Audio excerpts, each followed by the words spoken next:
buen día a los que llegaron. Vamos a ver algo del problema 3. Nos vamos a centrar primero en el problema 3C, en el que tenemos que dar, bueno, el nombre del ligando, del complejo de coordinación, el número de coordinación del metal central, tipo de ligando, bueno, quién es el metal central y cuál es su estado de oxidación. Vamos a partir de este compuesto. Tienen potasio 4, corchete, hierro, paréntesis, carbono, nitrógeno, cierran paréntesis, subíndice 6 y cierran corchete. Entonces, para nombrarlo hay que tener en cuenta varias cosas. Primero, que hay que identificar el metal central. Siempre hay que indicar con números romanos el estado de oxidación del metal central del ligando, para lo cual, por supuesto, tienen que identificar quién es el metal central. Y para darnos cuenta, para ayudarnos, siempre es uno que pertenece a la serie de transición. ¿Y a qué se debe esto? Bueno, a que los elementos de la serie de transición, excepto quizá los últimos, zinc, cadmio y mercurio, tienen orbitales D desocupados, vacíos. Entonces pueden dar lugar a esferas de coordinación, además son metales que tienen mucha carga y forman este tipo de compuestos. Una vez identificado el metal central, bueno, tenemos que ir por los ligandos. Tenemos que identificar los ligandos, tenemos que ver si son neutros, si tienen carga. Hay que ver cuántos átomos de ligando hay, porque eso nos va a dar el prefijo que lleva el ligando, o sea mono, sea bi, tri, tetra, penta, hexa, hepta, octa. Bueno, hasta hexa van a llegar. Y también tenemos que ver cuál es su nombre cuando actúa como ligando, porque una cosa es el ligando y otra cosa es el nombre como ligando.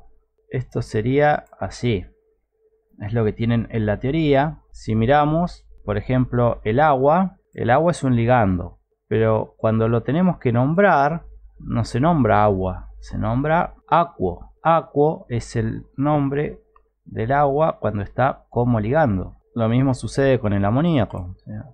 Una cosa es tener el ligando como amoníaco, pero para nombrarlo no decimos amoníaco, decimos amino. Después lo que le decía, bueno, si es neutro, fíjense, el agua no tiene carga, el amoníaco tampoco. Sin embargo, acá el cianuro tiene una carga negativa, el oxidrilo también, acá el ionóxido igual, el tiocianato. Esas cosas las tienen que tener en cuenta. Luego, si el compuesto tiene carga positiva, va a empezar con ion. Va a ser ion, los ligandos, y nombramos el metal.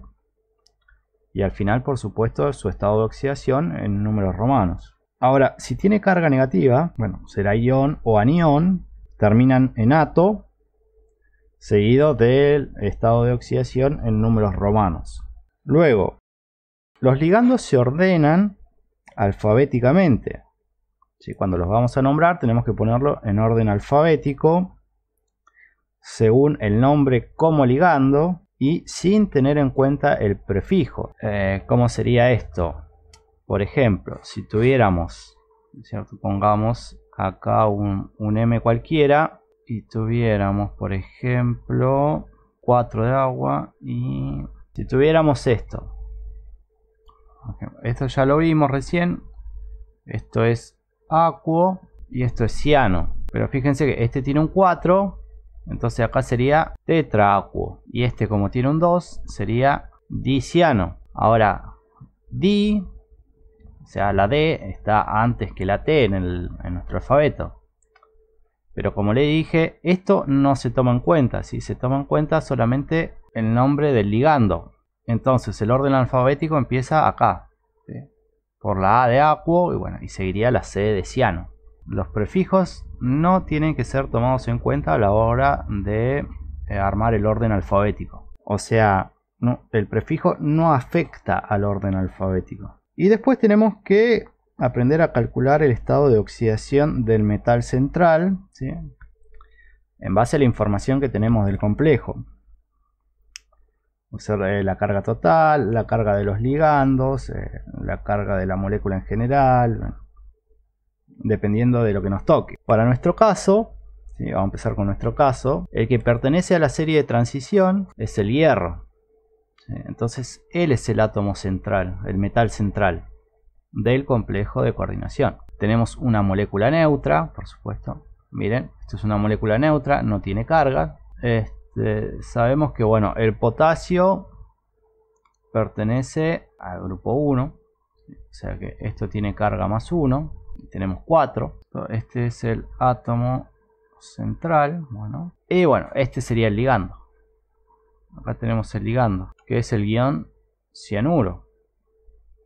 Eso es el guión cianuro. Pero no se nombra como cianuro, o sea, como guión cianuro, se nombra como ciano cuando está en un complejo. Vamos a anotar que esto se nombra como ciano. Bueno, y mirando un poquito más, si lo ven ahí es monodentado y además es aniónico. Fíjense, tiene una carga negativa. Para que nos demos una idea, esto es así.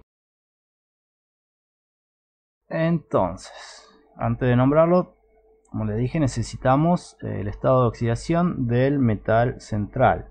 Bueno, ¿cómo vamos a calcular esto? Bueno, todo lo que está entre corchetes va a tener una cierta carga, que en este caso ya nos podemos dar cuenta que está actuando como contraión de este potasio, y este potasio tiene carga más 1 y hay 4 de esos, o sea, tienen 4 cargas positivas. O sea, ¿qué sabemos? Bueno, este es lo que tenemos que calcular, es nuestra incógnita, y esto lo sabemos porque el cianuro tiene carga menos 1 y tenemos 6.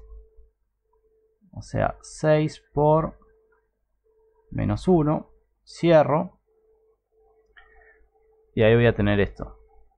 Y esa es la carga de nuestro átomo central. O sea, esto es, tendríamos ya hierro 2. Y ahora sí, si aislamos esto, si sacamos el potasio, calculamos esto.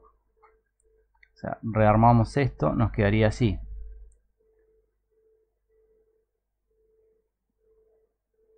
Con carga menos 4.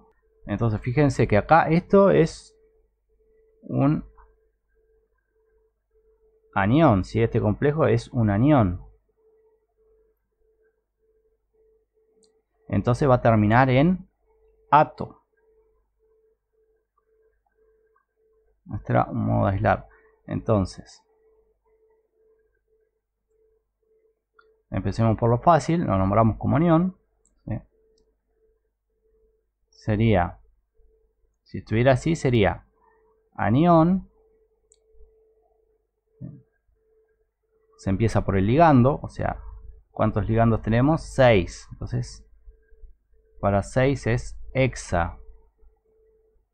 Dijimos que el cianuro, cuando actúa como ligando, se nombra ciano. Entonces ponemos hexaciano.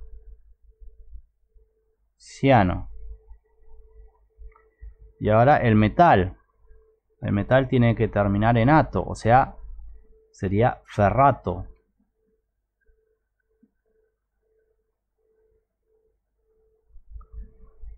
Y seguido, como les decía, el número de oxidación en números romanos.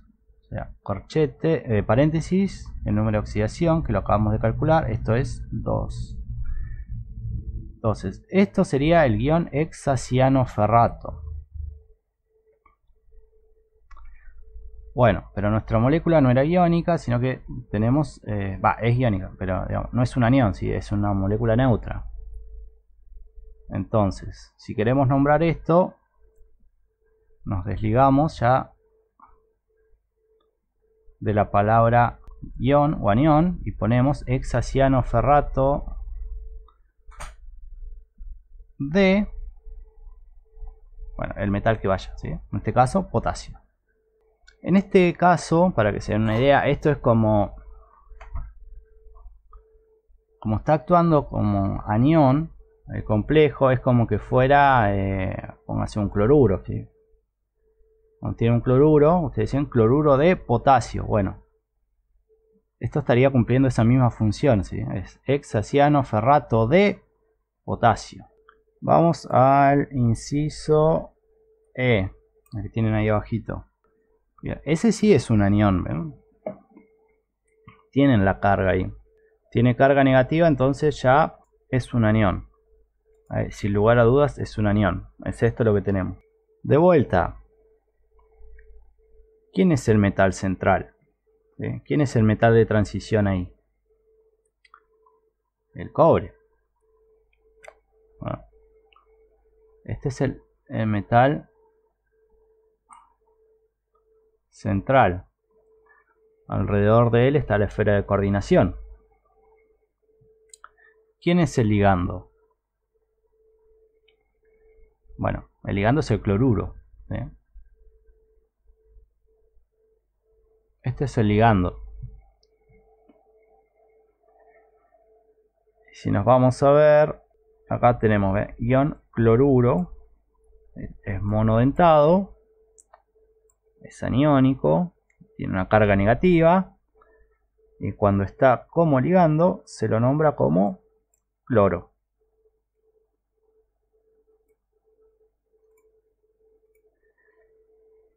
O sea que como ligando se lo nombra como cloro.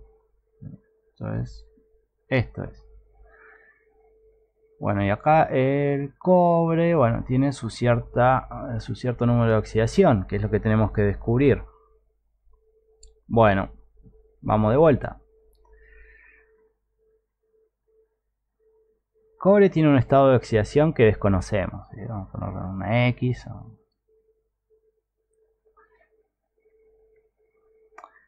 El cloro tiene estado de oxidación -1 ahí, y tenemos 4 cloros. Y esto tiene que ser igual a la carga de ese anión, o sea, a -2. Si resuelven eso, ¿sí? Les va a quedar, o sea, esto quedaría -4, que pasa al otro lado y suma, y X nos queda de vuelta igual a 2. O sea, ese es el estado de oxidación. Entonces acá el cobre es el cobre 2+. Bueno, vamos a nombrarlo. Como decía, termina en carga negativa, así que es un anión. Y ahora vamos por el ligando, si ya sabemos quién es el metal central, o sea, quién va al final. Y tenemos el ligando, que es el cloruro, que se nombra como cloro, y tenemos 4 de estos. O sea, el prefijo para 4 es tetra. Tetra, cloro. Y ahora de nuevo tiene carga negativa, así que termina en ato, por lo que va a ser cuprato. Y entre paréntesis el estado de oxidación del metal central, o sea 2. Y ahí cubrimos lo que nos decía. No, en los complejos siempre termina en ato. No importa si es la menor o la mayor valencia, porque eso lo indicás acá. ¿Sí? Por eso siempre en los complejos tienen que indicar, cuando los nombres tienen que indicar el estado de oxidación del metal central, ¿sí? Del átomo central. Pero y esto es solo cuando está como anión, cuando está, ya vimos que cuando estaba como catión no lleva eso. Acá es un complejo que tiene, que es aniónico, que tiene carga negativa. Entonces termina en ato, porque es la única manera de ponerle la O al final, que dice que menciona ahí en las reglas de teoría. Vamos a ver el 4A. Dice ion tetraacuo Ahí les da el nombre, ion tetra aquo diciano hierro 3. ¿Vieron? Acá ya no es ferrato, acá es hierro 3. Entonces esto ya nos dio la pauta de que esto es positivo. O sea, esto es positivo. Ahora, ¿qué tan positivo es? Bueno, ahora tenemos que verlo. De nuevo, el metal central es el de transición. Es el que está al lado del número, de los números romanos. Así que es el hierro. Ni un problema con eso, es hierro. ¿Cierto? Hierro con estado de oxidación 3. Acá es más fácil porque el nombre nos da todo. Entonces, tetraaquo. Bueno, ¿quién era aquo? El agua. Tetra, bueno, son 4. Y nos queda diciano. Ciano era el cianuro. Carbono, nitrógeno. Y tenemos 2. Bueno, y ahora veamos cuánto da esto, ¿no? Porque acá tenemos hierro en estado de oxidación 3 más, bueno, 0 del agua, ¿no es cierto? 0 por 4 del agua más 2 por menos 1 que tiene el cianuro. Si resuelven esta cuenta, que esto es 3 menos 2, o sea, esto les da 1. Quiere decir que la carga de esta molécula es 1. Resolviendo, nos queda eso. Esa sería la carga total de la molécula. Y otra cosa... me faltaba ver el número de coordinación. Hemos repasado el número de coordinación. Bueno, el número de coordinación coincide con la cantidad de ligandos. O sea, con la sumatoria de esto. ¿Sí? Con la suma. O sea, tenemos 4 agua más 2 cianuros. O sea, esto tiene un número de coordinación igual a 6. ¿Sí? En el caso anterior, en el 3C, ustedes tenían cobre, cloro 4. O sea, fíjense, y ahí cambió. El número de coordinación ahora es 4. ¿Sí? Para que se den una idea cómo sacar rápido el número de coordinación, bueno, coincide con la cantidad de ligandos. Y es el número, bueno, después de orbitales que se hibridizan según la teoría de enlace de valencia. Después, bueno, hay diferentes geometrías según el número de coordinación. ¿Sí? No todos tienen la misma geometría. Esto también está en la teoría. Vamos a dar un repaso rápido.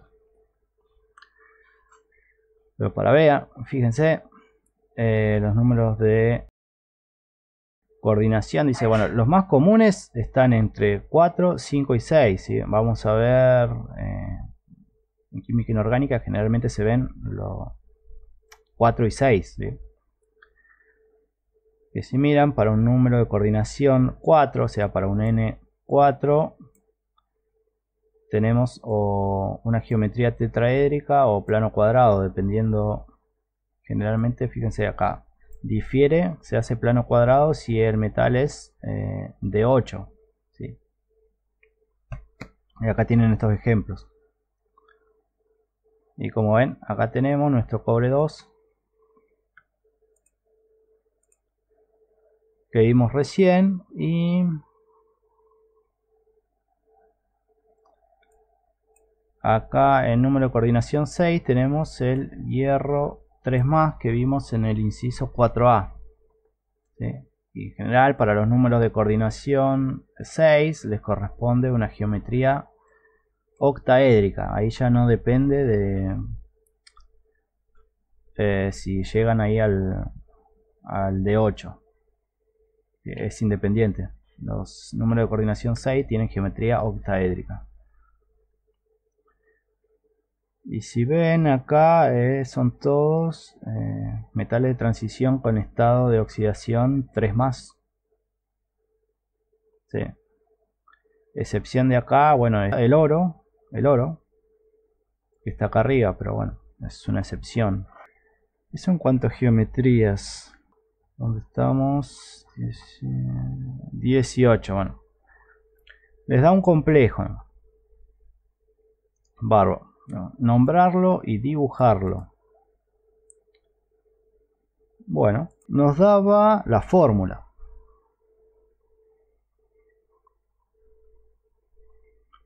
Tenemos esto que es titanio. El ligando es agua. Tenemos 6. Bueno, y ahí la carga. Acá fíjense que el ligando es neutro.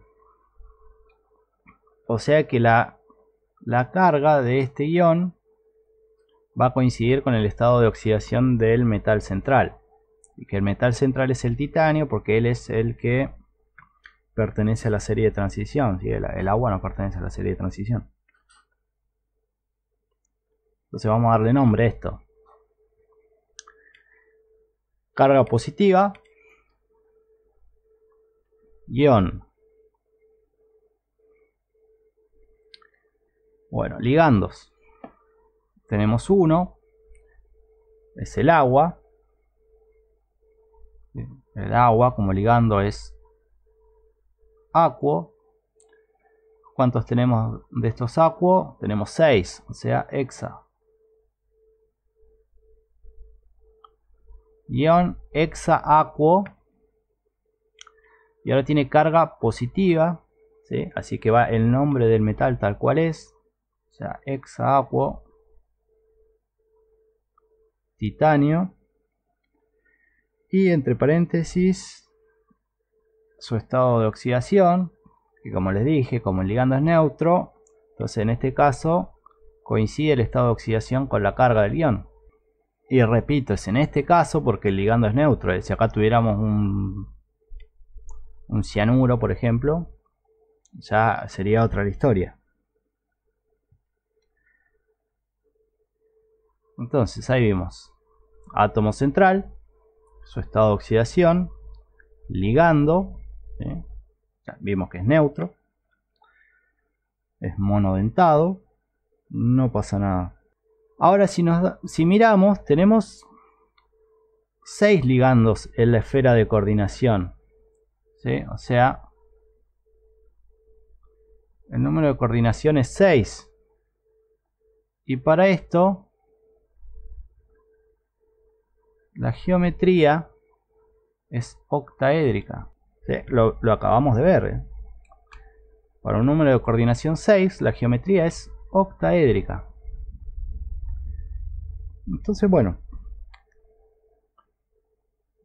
¿cómo dibujamos esto?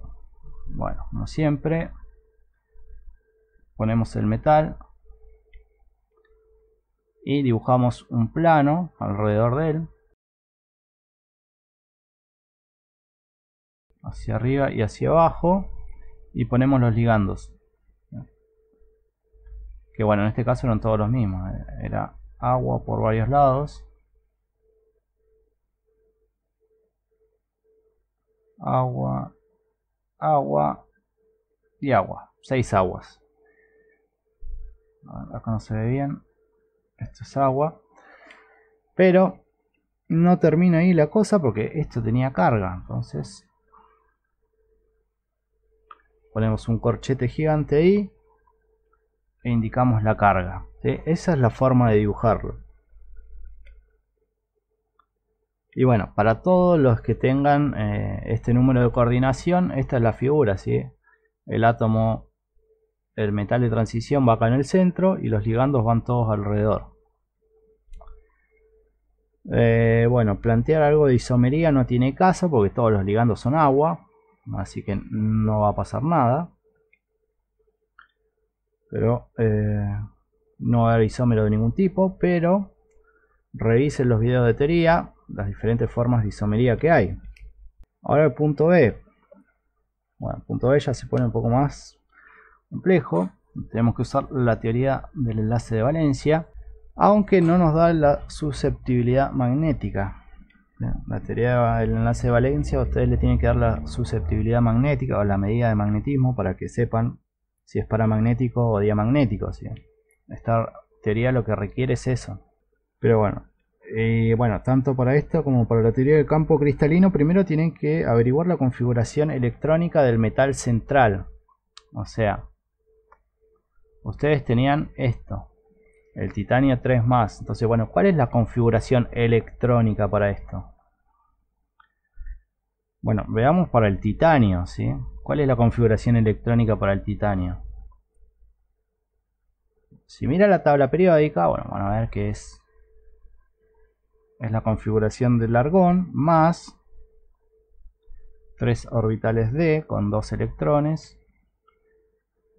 y el orbital 3d con 2 electrones y el orbital 4s con 2 electrones, o bueno, 2 electrones en el orbital 3d, en los orbitales 3d, y 2 electrones en el orbital 4s.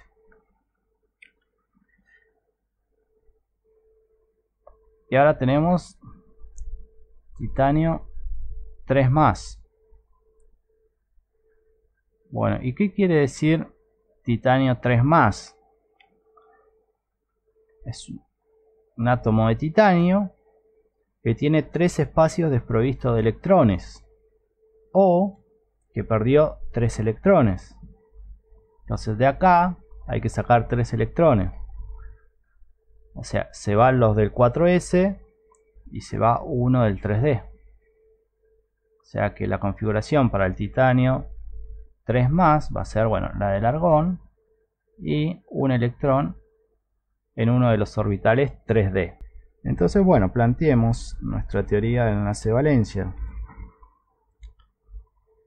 Viene fácil porque tenemos un solo electrón, así que va a quedar solito y desapareado. Tenemos, a ver, los orbitales d son 5, 3, 4, 5. Estos serían los orbitales d. Acá voy a tener un electrón. Después, bueno, viene el s, el 4s y los p. Y los orbitales p. Bueno, como tienen un complejo octaédrico, ustedes necesitan 6 orbitales. O sea, toman 2 de acá y estos 4 orbitales. ¿Sí? Toman los exteriores. Estos serían los electrones para los ligandos. Y 2 interiores, 2D interiores. Y con eso armarían sus orbitales para el complejo. Entonces, tendrían un complejo de tipo, si se fijan, D2 sp3. Y como están tomando 2 orbitales de acá, entonces esto es un complejo de orbital interno. ¿Qué hubiera pasado si esto estaba lleno, no? Si teníamos acá esto, tendríamos todo apareado. No íbamos a poder tomar estos 2 orbitales. Nos íbamos a tener que buscar los orbitales D que estuvieran de este lado. Y podríamos hacerlo, sí, y ya no sería de orbital interno, sino orbital externo. Y ahí cambiaría la hibridación, bueno, sería sp3 y el D2 iría de este lado. Eso sería lo que cambiaría. Después, por supuesto, para saber si los electrones van apareados o no, o si es paramagnético o diamagnético, le tienen que dar una medida de susceptibilidad magnética acá. les tienen que decir, bueno, se midió la susceptibilidad magnética y bueno, dio que era paramagnético o dio que era diamagnético. Eso se lo tienen que indicar. O sea, el problema lo tiene que indicar. En este caso no. Y luego nos queda la teoría del campo cristalino. Tenemos ahora la teoría del campo cristalino.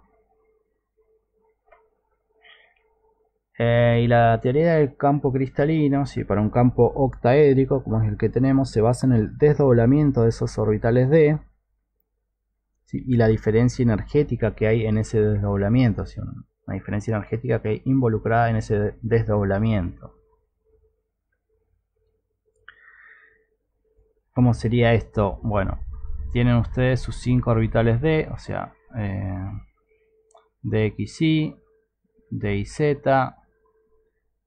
dzx, dz cuadrado y bueno, dx cuadrado menos y cuadrado. Estos son todas funciones de onda, cosas matemáticas, por eso tienen esos nombres. Y se desdoblan en 3 orbitales degenerados de menor energía, son dxy, dyz y dzx, que se llaman, este nivel se llama T2G, se llama T2G porque son triple orbitales degenerados, ¿sí? Y arriba nos quedan los restantes de mayor energía.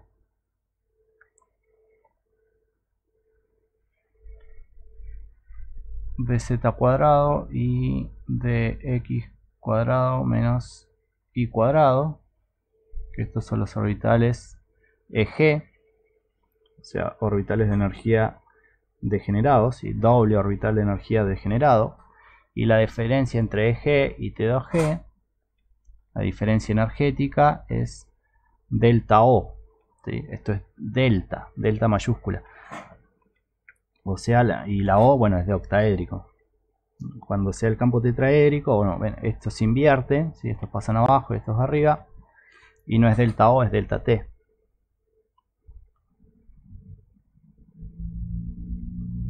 Bueno, y como decía, es la energía de desdoblamiento.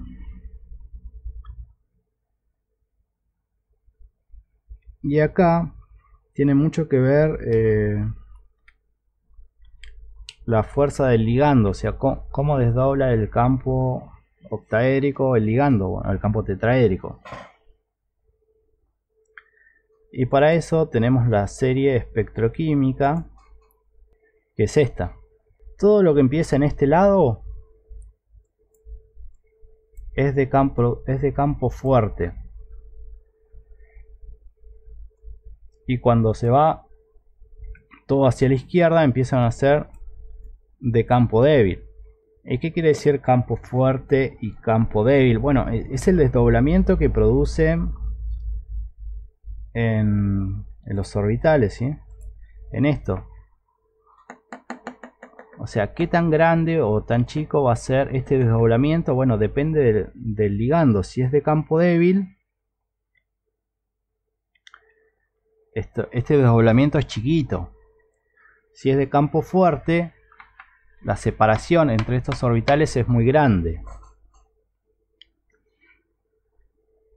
Bueno, ¿y qué pasa? Cuando es campo débil, ¿sí? Cuando es campo débil, como esto es chiquito, la separación entre EG y T2G es chiquita, los electrones prefieren llenar los diferentes subniveles de a uno a la vez y luego empezar a parearse. ¿Cómo sería esto? Que prefieren ir en este sentido, completarse así. Primero acá, de ahí salta al otro subnivel, después salta al otro subnivel, después al otro y después al otro. Y de ahí recién empiezan a aparearse. Eso quiere decir campo débil, ¿sí? Entonces se dice que es de alto spin. Porque los electrones prefieren llenar diferentes subniveles en vez de aparearse en un mismo subnivel. Ahora, campo fuerte quiere decir que es de bajo spin. Si es de bajo spin, los electrones prefieren aparearse en un mismo subnivel. ¿Sí? Es decir, que completan acá, se aparean acá y si quedan recién van a saltar acá arriba. El agua, ¿sí? Como ligando, bueno, está ahí en el medio, ¿sí? Es como el agua es de campo débil, ¿sí? Es de alto spin. Recuerdan, nosotros teníamos acá titanio 3 más, que tenía una configuración, o de vuelta, argón 3D1 nos había quedado. O sea, tenemos un solo orbital, un solo electrón en un solo orbital D. Bueno, acá vino fácil, ¿no? Porque este electrón, ¿dónde va a ir? Bueno, va acá abajo, no importa dónde sea el campo. Pero si tuviéramos más electrones, bueno, vamos completando de a uno. ¿Sí? Porque es campo débil, el agua es un ligando de campo débil, es de alto spin, entonces se completan, se completan de a un subnivel por vez. Bueno, van uno en cada subnivel, ¿sí? Hasta llenar los subniveles y de ahí empiezan a aparearse.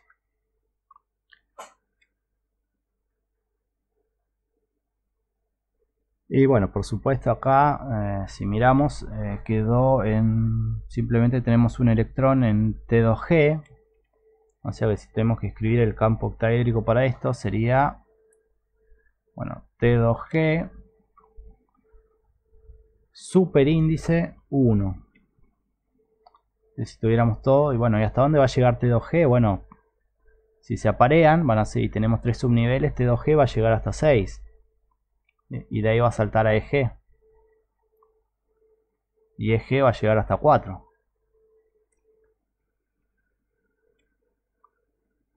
Entonces ahí habremos construido bueno, un diagrama de campo cristalino, ¿sí? El desdoblamiento del campo cristalino para este ion. Nos queda ver el inciso C, que en el inciso C nos pide predecir el color, ¿sí? El complejo, si la energía de transición expresada como número de onda es de, bueno, 20.300 centímetros a la menos 1. Entonces, bueno, acá vamos a hablar otras cositas. Si se fijaron, a ustedes les dio el número de onda, que es esto, nu bar, ¿sí? Esto es nu bar. Bar es por la barra de ahí arriba. Nu bar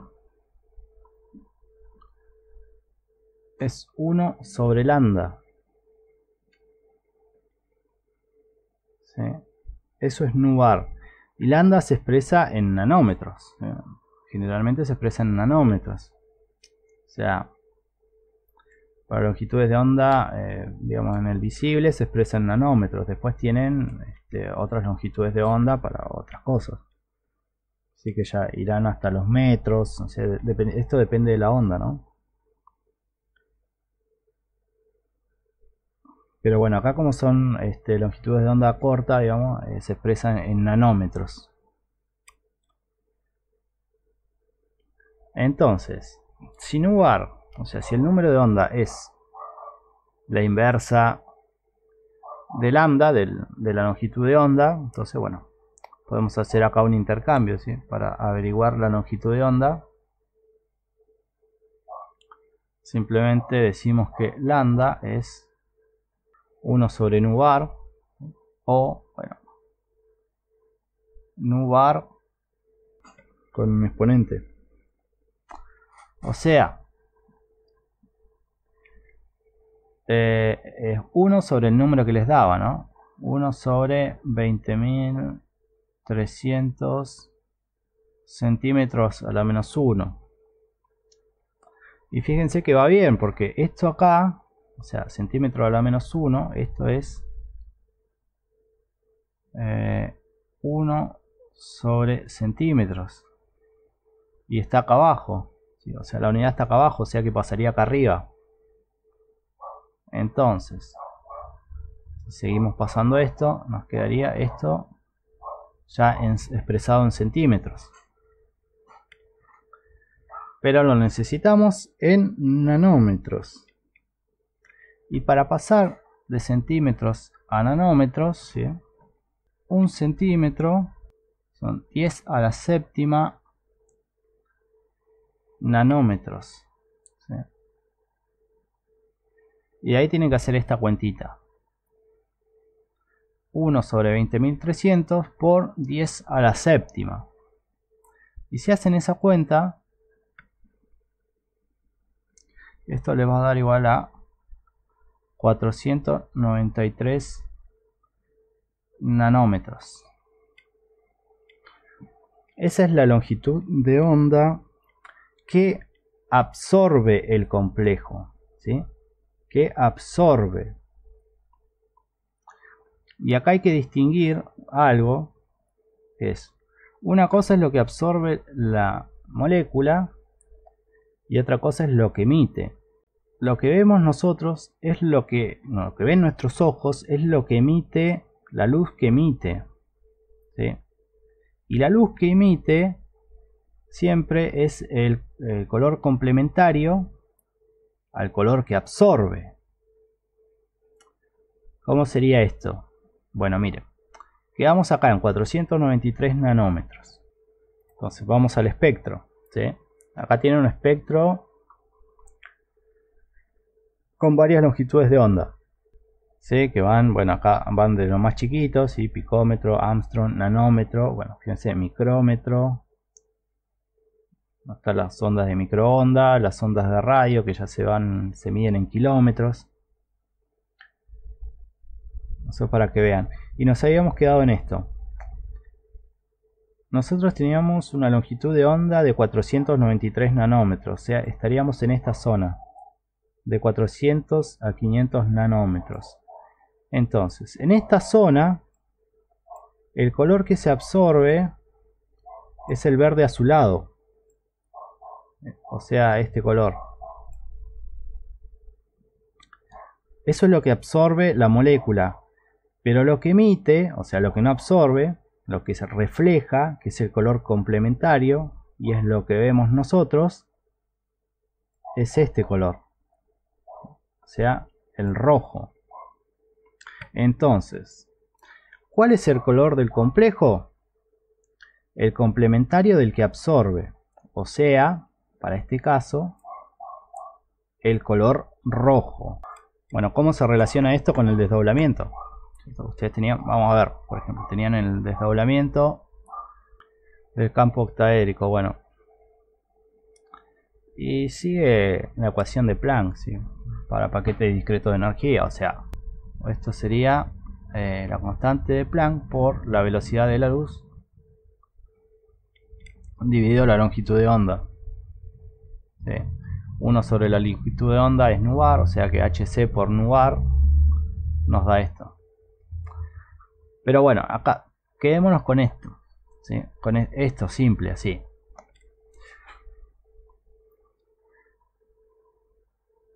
Esto y esto son constantes, ¿sí? La constante de Planck, bueno, valga la redundancia, y la velocidad de la luz son constantes, no van a cambiar. Entonces la relación es acá entre el desdoblamiento del campo cristalino y la longitud de onda. ¿Y cómo es esto? Bueno, la relación es inversa. Si se fijan, esto es una relación inversa, ¿sí? Porque acá está dividiendo. O sea, es inversamente proporcional a esto, ¿sí? Y la constante de proporción sería h por c. Y nos dice que a mayor longitud de onda, ¿sí? Cuanto más aumente la longitud de onda, menor es el desdoblamiento del campo cristalino. Si esto es menor, si el desdoblamiento del campo cristalino, entonces el ligando es de campo débil, ¿sí?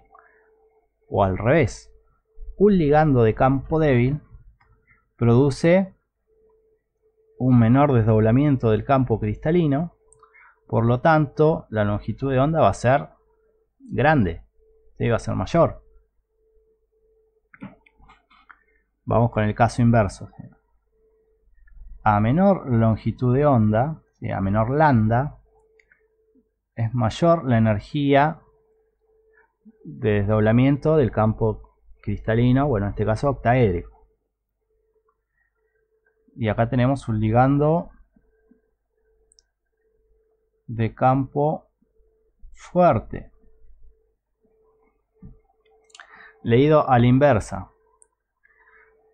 Un ligando de campo fuerte produce un desdoblamiento grande del campo cristalino. O sea que como la energía, acá esta energía es mayor, ¿sí? La longitud de onda tiene que ser pequeña. Para que esto se cumpla, lambda tiene que decrecer.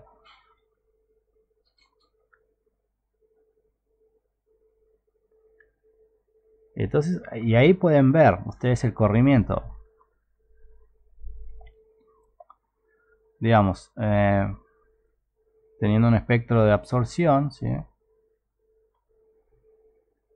Absorbancia, bueno, en función de lambda, si ustedes observan un pico de absorbancia, bueno, este pico se va a correr. Si el ligando es de campo fuerte, fíjense, lambda decrece, o sea, ¿y para dónde decrecen las cosas? Para la izquierda, o sea que el corrimiento es hacia la izquierda. Esto es si es ligando, bueno, de campo fuerte. Si el ligando es de campo débil, va a mover el pico hacia la derecha, porque a menor desdoblamiento, mayor longitud de onda. Entonces para acá mueve el ligando de campo débil, ¿sí? Esto es porque hay un punto, creo, en el que tienen que trabajar con esto. O sea, les pregunta, o les pueden preguntar en el examen, sí, ¿por qué no? ¿Hacia dónde se va a ver corrido o modificado el pico de absorbancia del complejo que les dieron? ¿Vieron? Le dan un solo átomo, por ejemplo, el que tenían el titanio 3+. Y bueno, van a tener por un lado, como teníamos con agua, no, esto no es agua, con 6 de agua o con 6 de amoníaco. Bueno, ¿y cuál es la diferencia? Bueno, se ve en el espectro. Bueno, ¿y para dónde se corre? O sea, aquí le pregunta, ¿quién absorbe a mayor longitud de onda y quién a menor? Bueno, tenemos que ir a la serie espectroquímica y ver la fuerza de los ligandos. ¿Quién es el más fuerte entre estos dos? Bueno, creo que daba este. Entonces, bueno, dicen, este va a estar para este lado. Si este es de campo más fuerte que este va a producir un desplazamiento hacia este lado, hacia la izquierda. Y el agua, al ser más débil, va a producir un desplazamiento hacia la derecha. ¿Sí? O sea, pasado limpio. Bueno, imaginen que son iguales, ¿no? Pero van a tener, para este lado tendrían